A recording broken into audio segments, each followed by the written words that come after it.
And it took her 20 years to Oo. actually achieve championship status. Dahil di ba doon sa atin sa first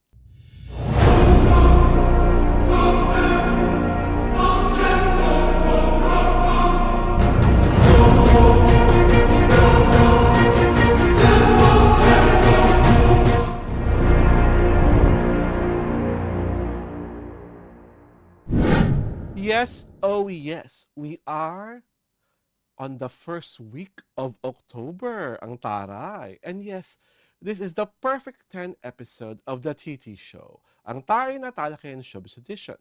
This is the diva that you love, Alwin Ignacio, and together with Miss Kumaring Ultramaldita, Hi, this is Alex Brosas. Omare. Ilan na ba ang ating organic subscribers as of this day? Well, we now have 14,582 plus subscribers. And syempre pa, Alex and I are always thankful sa aming mga subscriptions, sa aming mga letter senders, at syempre pa, sa mga mangilan-ngilan lang naman namin mga buzzers na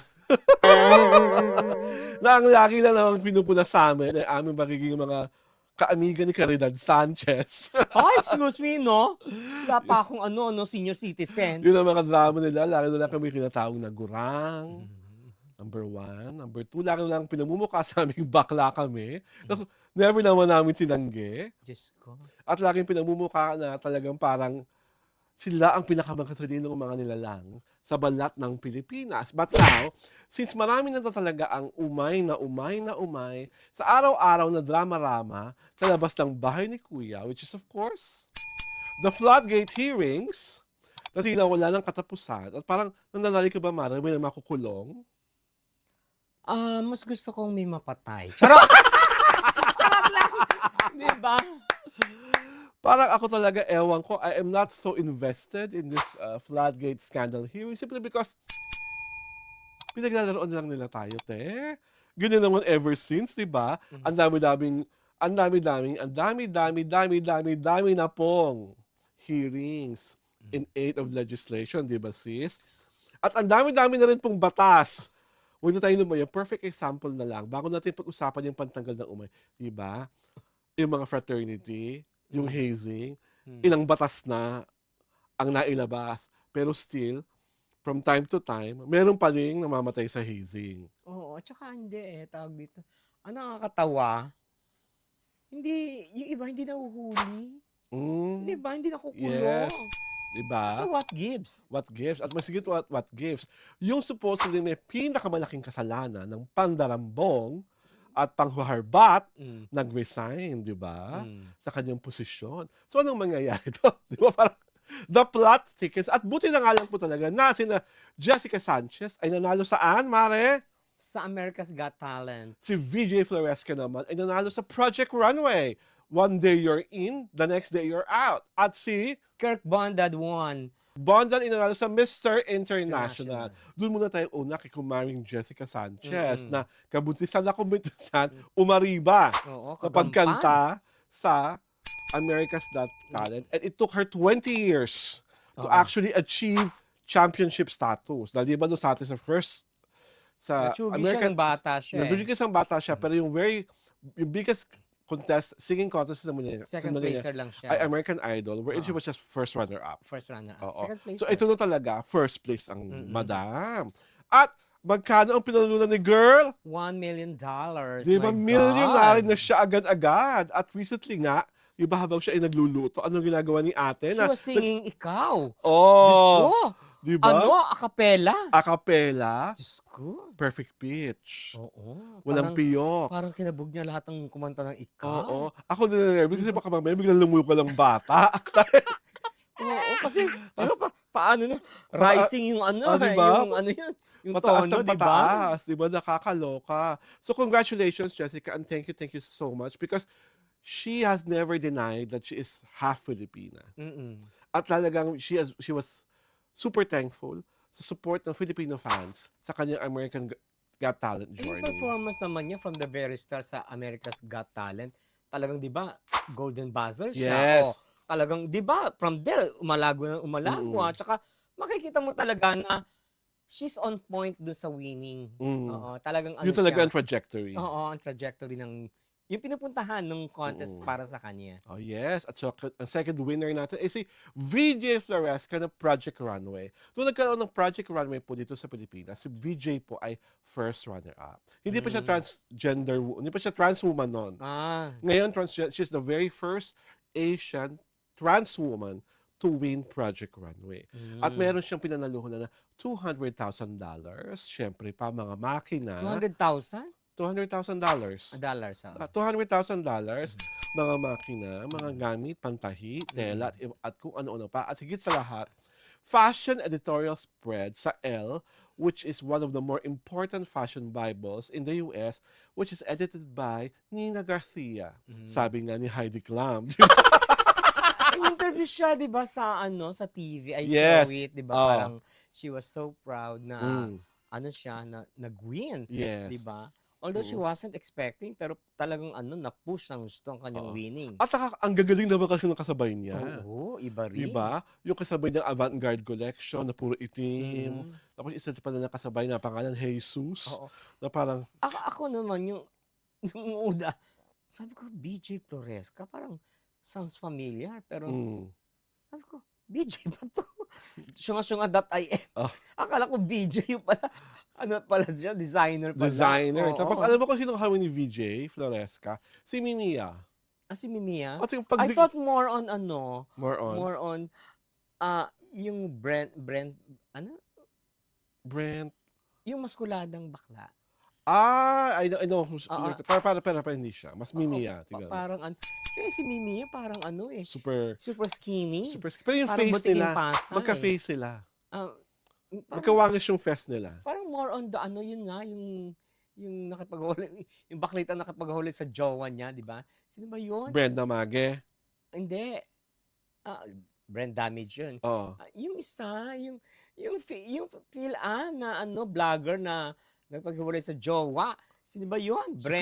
Sophia Love? Hindi. Brand O kung sino man something. siya, di natin matandaan. Maskulada. Obviously, isa siyang malaking daho. At syempre pa, si Kirk Bondad, ang tinanghal na Mr. International. He won a cash prize of the equivalent na 500,000 pesos. And of course, doors are opening for him dahil nga nagkaroon siya ng isang kaklose na candidate sa nasabing timpalak, which is Mr. South Korea, si Song Ho Choi. Si Song, kitang-kita naman talaga ng kanilang mga pictures na naglipana ka social media kung saan may nagkit ang kanilang mga tinginan. Ay, May katamis ang kanilang mga ngitian. are you At talagang wala silang patumanggang magsayaw sa mga TikTok column nila. At Oh. marami talaga ang kinikilig at tuwang-tuwa. So what are you implying? Charot! I am not implying anything because he was asked, right? Is he gay? And what was Kirk Bondad's brave answer? Sometimes. Oh, Di ba? Ang diba? taray? Yan ang lalaki. Oo, di ba? Parang, Walang patumpik-tumpik. Oo. If he was teasing us, fine. If he was telling the truth, so much better.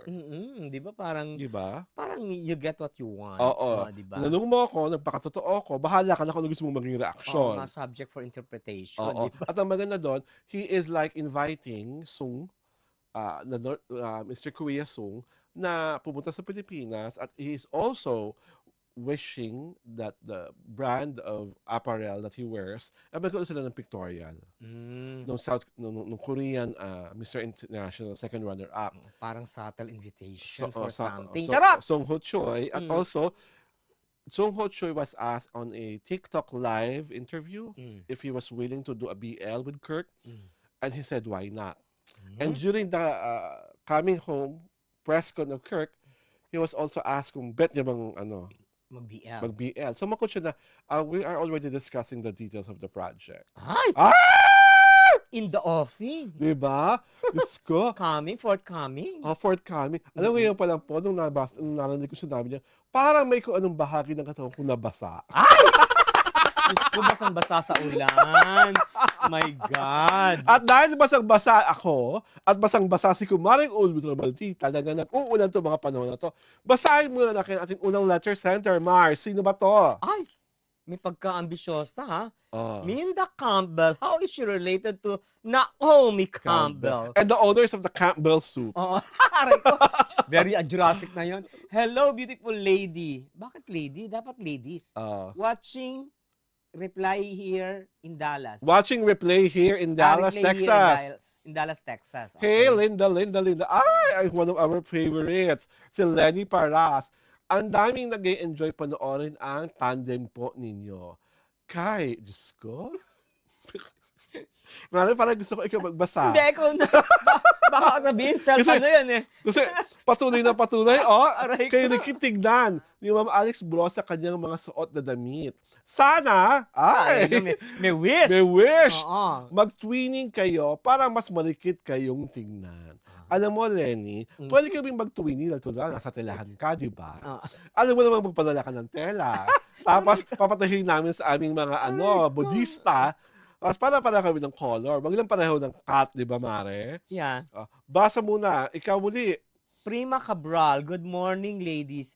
Catherine and Heart's absence, understandable at hindi kakulangan. The first one being, ano to?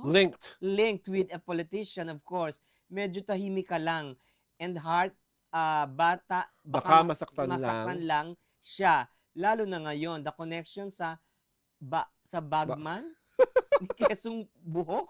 Quezong Bulok ay lumutang. Actually, dalawa kaming napapaisip noon pa how she can afford that lavish lifestyle. Lalo na nung may nakausap akong insider sa mismong Fashion Week. She has a lot of Birkins. You have to build a good relationship with the salesperson. Meaning, spend at least $12,000 to $15,000 a a month to get recognition. Hermes pa lang yan. It's impossible na hindi niya alam ang activities ng asawa niya. That's a complete lie. The more she talks, the more I'm convinced. Oh. Ang taray ni Prima Ang Cabral. taray ng mga taga-House of Cabral. Hi, Prima. Hi, Chad. On point ang inyong observations, ha? At meron pa kayo talagang inside story from Hermes. At ito naman ay mula kay Elizabeth. Ang pinatutungkulan niya rito ay tungkol sa bashing na nakatanggap ni Shuvi Entrata. Parang wala naman ng karapatan ang mga artista na magsalita about politika. Bakit? Oh, di ba? Bakit nga ba ang dami galit na galit kay Shuvi Entrata. Entrata? Lang. Entrata. Walang N. Ah? Walang N. Entrata ba siya? lang. Entrata. Sa pinili niyang politikong gustong idolohin. Karapatan naman niya yon dahil ang dami-dami niyo po naman na kunyari hindi niyo inuudulo si ganito o si ganire. Pero alam naman namin na nakikinabang kayo. Charot! Aray ko. Ito po si Alwin Ignacio, ang diva that you love. Kasama ko ang aking kaibigang Ultra Maldita. Hi, this is Alex Brasas. At inyo pong pinapanood ng Sabadong edisyon ng The TT Show, ang Tarayan at Talakayan Shows Edition.